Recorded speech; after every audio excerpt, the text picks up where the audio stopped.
హైదరాబాద్ ఒకవైపు పోలింగ్ స్లోగా జరుగుతుంటే మరోవైపు ఓటు వేయడానికి ఓటర్లు క్యూ లైన్లలో బారులు తీరారు. తీరా విలువైన ఓటును వినియోగించుకునేందుకు వచ్చిన వారికి ఊహించని షాక్ తగిలింది.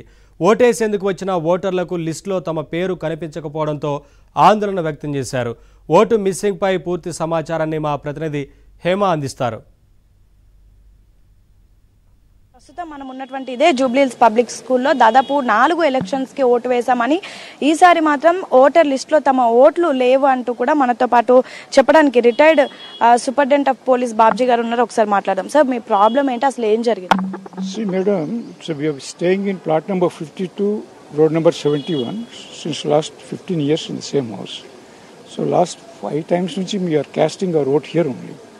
But unfortunately this time, when we came, we are denied of that, saying that it is not in the list lo ledu, me votes ani remove chesamani cheptunnaru vallu. And been roaming down here for since last 1 hour. There is no responsible officer to answer my question. Why it was removed? Sir, అంటే మొన్న assembly ఎన్నికలు కూడా vote చేశారా? ఇక్కడే చేశారా? Assembly elections also I have done it here only. There in the same cards they have allowed us to vote. ఇప్పుడు particular గా reason ఏం చెప్పట్లేదా sir? No, just saying they are telling that ఏమంటున్నారంటే మీ oats voter list లోంచి లేవు మీకు. I asked what is the reason for it.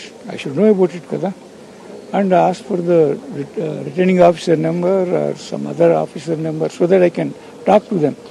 They are not giving any numbers. It is ridiculous, no?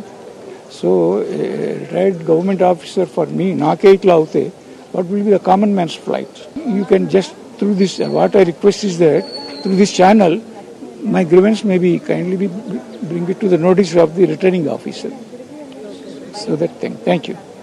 So ఇది పరిస్థితి. ముఖ్యంగా గత ఇక్కడే 15 సంవత్సరాలుగా నివాసం ఉంటూ 2 ఇవే ఓటర్ కార్డ్స్ ని తీసుకొని లాస్ట్ టైం అసెంబ్లీ ఎన్నికల్లో ఓటు వేసినప్పటికీ కూడా ఈసారి మాత్రం జూబ్లీహిల్స్ పబ్లిక్ స్కూల్కి వచ్చిన తర్వాత ఈ ఓటర్ లిస్ట్ లో తమ పేర్లు లేవంటూ కూడా ఇక్కడ ఉన్నటువంటి ఆఫీసర్స్ చెప్తున్నారు. అదేవిధంగా కనీసం ఎవరైతే రెస్పాన్సిబిలిటీ అథారిటీ పర్సన్స్ ఉంటారో వాళ్ళ నంబర్స్ అడిగినా ఇవ్వడం లేదు. ఒక గవర్నమెంట్ ఆఫీసర్ నాకే ఇలా అయితే మిగతా వారి పరిస్థితి ఏంటి అంటూ కూడా బాబ్జీ గారు చెప్తున్నారు. వీడియో జర్నలిస్ట్ మణిరత్నంతో Hema, ABN Andhra Jyothy, Jubilee Hills public school. Mancherial జిల్లా బెల్లంపల్లి పట్టణం